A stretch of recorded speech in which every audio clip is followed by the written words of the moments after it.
সে তার দুই বোনকে সাহায্য করল। মা, আমিও অনুষ্ঠানে নতুন কিছু পরতে চাই। আমার এই ছেঁড়া জামা ছাড়া পরার মতন আর কিছুই নেই।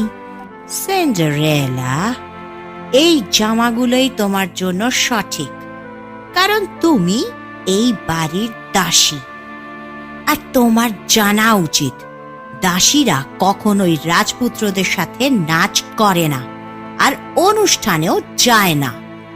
তার সৎ মা আর বোনেরা পার্টিতে চলে গেল, আর সে একা একা বসে কাঁদতে থাকলো।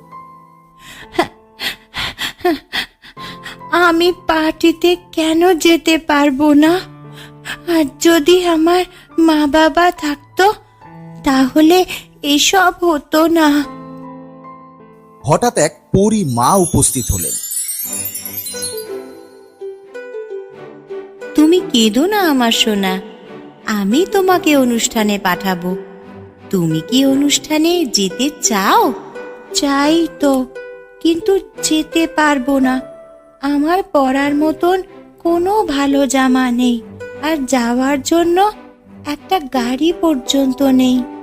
তুমি সেসব নিয়ে ভেবো না, মিষ্টি মেয়ে। তুমি যা চাইবে তাই পাবে। তুমি পার্টিতে যেতে পারবে যেই আমি আমার এই ওয়ানটা ঘোরাবো।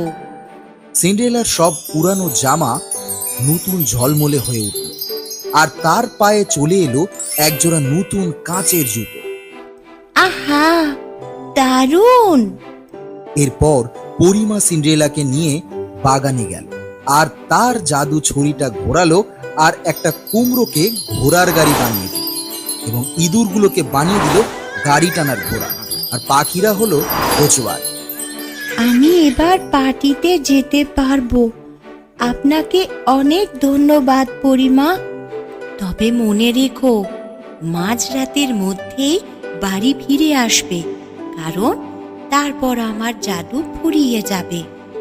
এই যে সুন্দর জামাটা, ঘোড়ার গাড়ি, ঘোড়া, কোচওয়ান ঠিক আগে যেমন ছিল তেমন হয়ে যাবে, শুধুমাত্র তোমার এই কাঁচের জুতোটা ছাড়া।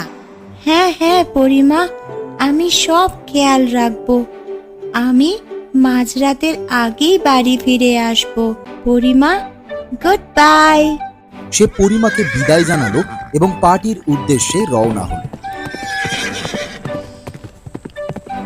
তাকে এত সুন্দর দেখতে লাগছিল যে সে প্রাসাদে ঢোকার সঙ্গে সঙ্গে সবাই তাকে ঘাড় ঘুরিয়ে দেখতে থাকলো, আর ওর সৎ